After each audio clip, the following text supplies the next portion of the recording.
All right, we move on to the world of college football. This is what we've been waiting for. As you can tell, he's over there making a fire right now, heated on up. Yeah, So, yeah. the college football playoff gets underway on Friday with the Alabama Crimson Tide bringing in the #1 ranking, and they'll play the only undefeated team in the playoff, and they're the Right. fourth seed, the Cincinnati Bearcats. And then in the second game, the 2 versus 3 matchup will be the Big Ten champs, the Michigan Wolverines, against the second SEC team in the playoff, the Georgia Bulldogs. Drink, break it down for us. All right, so just like you said, in the first playoffs, 3:30 on ESPN.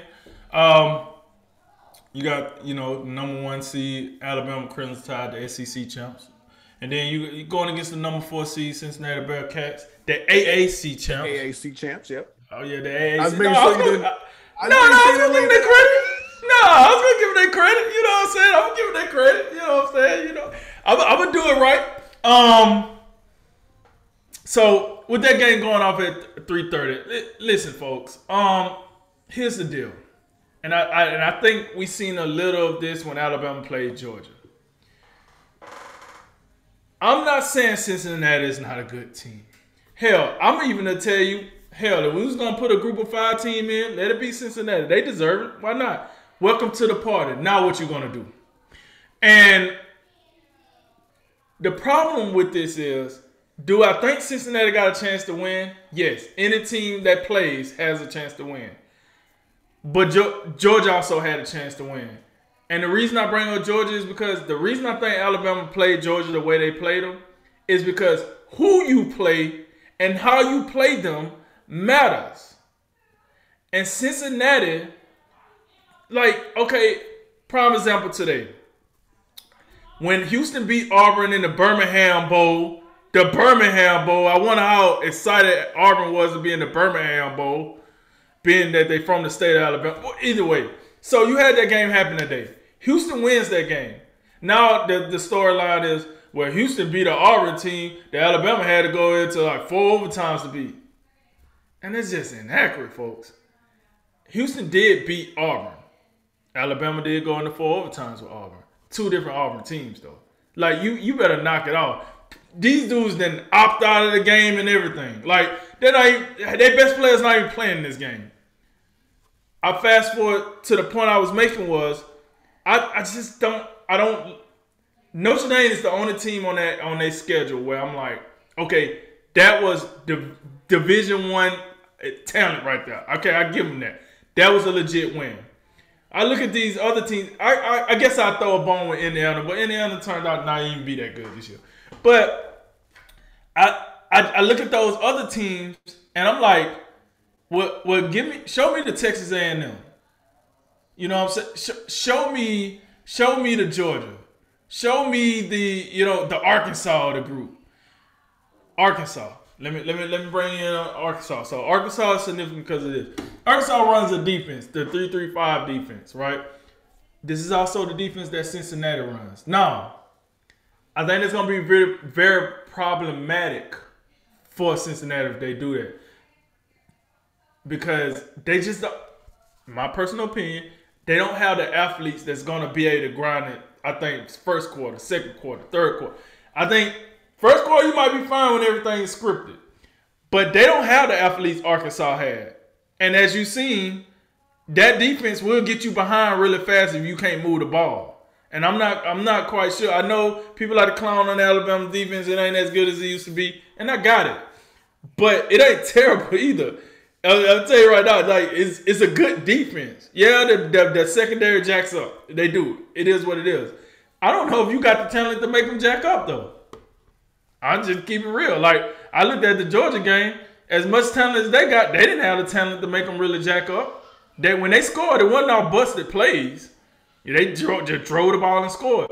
I'm looking at Cincinnati, and I'm wondering, I love their secondary with old Sauce Gardner and the other guy. Their secondary is legit. That is that's NCAA first team All-American stuff right there. But you need a little more than 2 cornerbacks. I'm telling you that right now. You're gonna need a little more than that.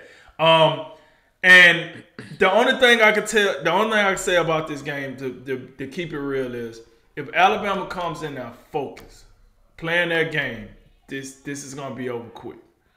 If they come in there flopping around, reading the newspaper clippings and listening to everybody saying, "Are you kidding me? This team don't have maybe 3-4 stars on it. You have nothing but 4 and 5 stars. You should smoke them with your B team." And that's the same crap they roll in there against Auburn, and you see how that turned out. So I think Alabama is the team that will beat Alabama just because, listen, they're getting healthy. So we're going to have a run game. The offensive line is set now. We know what we're going to do with the offensive line. Yeah, no John Mitchell. I'm going to be honest with you. I ain't losing no sleep about that. Well, we still got Jamison Williams. We still got Jaleel Beasley. We still got Cam Latu. And those are the guys that, we still got the Slay Bowdens of the world. We only have to replace one receiver.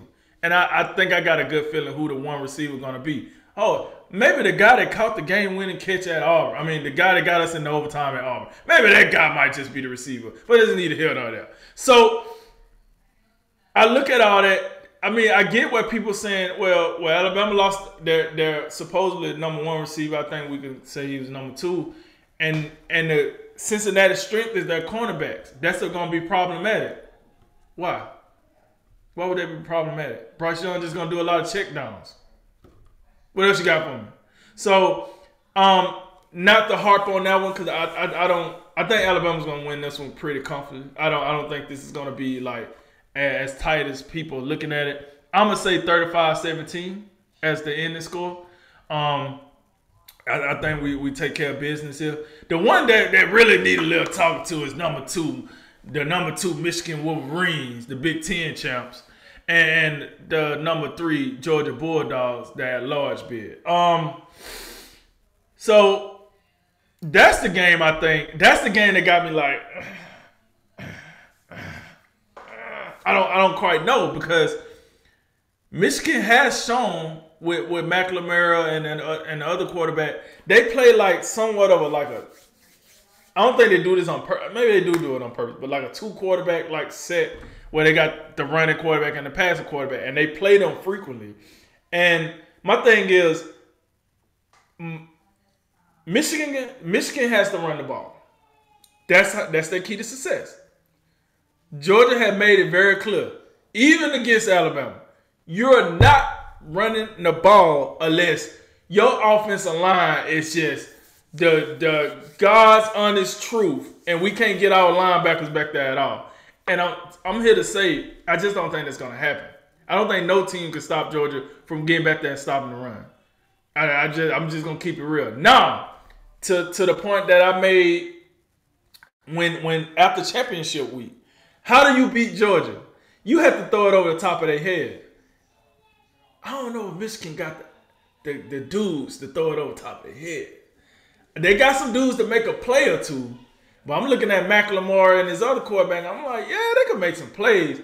But when I watched them play Iowa, they was doing a lot of like trick plays and misdirection and all that. And that can get you in trouble really, really fast if you do that against Georgia. Because if you don't connect on them plays, what they're going to do is get the ball and keep running on you, And I know you just saying to yourself, Jay, you like, drink. Well, Michigan got to play defense too. And you're absolutely right. So, with that said, we know Michigan got a hell of a pass rush with Aiden Hutchinson and I think the guy named Ajubi or the guy that like directly on the other side. He's pretty good too. He don't get the accolades, but he's pretty good. He's not a Heisman finalist, right? He's not a Heisman finalist, but he's a damn good pass rusher. I give him that. So that pass rush is good. Well, I think Georgia could really. I think the offensive line could really move the inside of Michigan's defense line. And I'm not saying like Michigan defense line is trash. It's a Big Ten defensive line. And I think this SEC offensive line can move it when need be. And I ain't trying to be disrespectful. That's just what I think. I think the biggest thing is this for Michigan. Disrupt Stetson Bennett. That's all. That's pretty simple. Get in his way. Do not let him look at Brock Bowers all day. Because That's where he throw the ball to 9 times out of 10. So don't let him see Brock Bowles. And I think you get Stetson Bennett on out of here. Like, think about when Alabama played Georgia. One of the interceptions he threw, and I feel definitive about this, even though, like, my argument, I can't fully prove it. But I think both of the interceptions he threw in that game, both passes was going to Brock Bowles.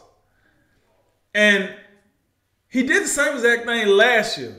So when I went back and looked at the tape last year, he gets stuck on one receiver. He does this a lot. Last year was Jermaine Burton, number 7. This year is Brock Bowles. So it started to make me wonder, if you just figure out who he locked on, I think Stetson Bennett is pretty easy to calm down here. Now, I also think it's a chance we see both quarterbacks for Georgia. Stetson and JT Daniels. I think it's a chance we see both quarterbacks because I think Stetson is going to get in trouble with that whole locking on the wide receivers stuff and all that. And I think Michigan going to force Kirby Smart to change quarterbacks. And it might be enough to give them the win. I'm going to say I got Georgia winning 24-20. I say 24-20. 23. It's like some last minute stuff here. 24-23. I give it to Georgia. I think at the end of the day, their defense will make enough stops to stop Michigan offense, and I think Michigan will have a problem corralling their run game when it gets going. So I'm gonna get at the Georgia, and which will evidently put Alabama and Georgia in the rematch for the national championship, and then we'll see where we go from there. But yeah, man, that's how I see both of them games. I see Alabama winning pretty comfortably, and then I see Georgia winning in a tight one. I think at its lowest point, or at its most simplest point, you look at both of these games and you say, do Cincinnati and Michigan, can they compete at the line of scrimmage on both sides? I think that's what you ask yourselves. To me, if Cincinnati, if they can hold up, if an AAC offensive and defensive line can hold up, then Cincinnati will be in the game. I don't think they win the game because of that, but they'll make it somewhat competitive, and they'll be in the game. And think about this, what we've seen lately. Like, I don't think Cincinnati, for me, there's a whole lot of expectations for them because I don't know, man.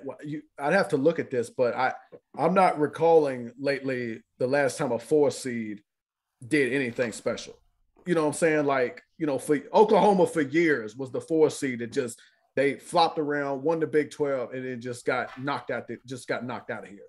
I think Alabama was the last 4 seed to win the title that year. They came in with 2 losses. Yeah, they beat one loss, but they weren't they didn't make the title game and all that. But right. That was when the last time Georgia and Bama made it, right? Okay. Right. So, but like, I don't think Cincinnati has a lot of expectations. The one thing I will say, like, if you're saying, Alabama barely beat Auburn and all this stuff, and Auburn lost to Houston, like, you're not paying attention. Because and all these people, like, I know this is a little bit off topic, but you brought it up, so I think it does tie in. Do you think? The SEC is like 0-3 in bowl games or something so far, and like, the SEC, like, okay. That doesn't matter at all. Like, let me tell you this. Like, if Cincinnati played Alabama and it wasn't a playoff game, a lot of people might pick Cincinnati to win because the SEC don't care about bowl games that are not the playoffs. I think that's fair to say. Like, Auburn down here, and I don't even know what bowl they play in Houston in. The Birmingham. It was the Birmingham Bowl. Birmingham Bowl. Okay, so you have that, but like, these teams simply, and you talked about, like, you got people opting out, and all these other things, like teams, and we saw it with Central Florida, for a couple of years when they were on there, like, we the national champions. No, you're not. But they was winning, these big time bowl games. Like, yeah, we can do it. So I don't know, man. But I think the offensive and defensive lines. If Alabama just comes in and pushes these guys around, then it'll be a bloodbath. But if Cincinnati can hold up, and compete up front, and they don't just get ran off the ball on both sides, they'll be in the game. And I will say, I think I'm looking at the line as being 13.5. I think that's pretty generous to Cincinnati. I think that's respectful because they are an AAC team. The thing I will say, and it's to Bama, and this is like we talk about this quite a bit when we talk about Alabama and Nick Saban, is are they going to be ready? Are they going to be focused? I'm going to say yes because it's the playoffs, and I don't see how you could not be focused. But since it's a group of 5 team, are you feeling yourself a little bit too much? Because if you are, Cincinnati will be in the game. Because the one thing I will say about Cincinnati, and I think you'd agree with me, they're not going to beat themselves.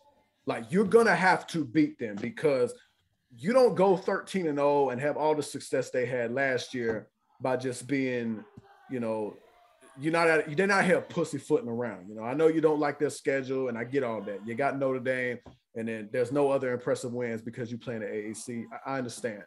But they're not going to beat themselves. They're well coached. And I'm going to say this. Cincinnati's got the second best quarterback in the playoff in Desmond Ridder. So I think that matters. But look, I think you're about right. I think Alabama does take care of this. I think if I had to pick, I'd say I think it'll be a little bit more high scoring. I'll probably say about 41-24, somewhere in there. But look, I think you'd have to have some real guts to pick Cincinnati to win this game, and I don't have it. And I'm not picking against Bryce Young. I'm not doing it. I do think the second game is really intriguing, but I think it's the same question though. Just it's instead of an AAC team against the SEC team, is can a Big Ten offensive defensive line, can they hold up? And I think the key is, like you say, can Michigan run the ball?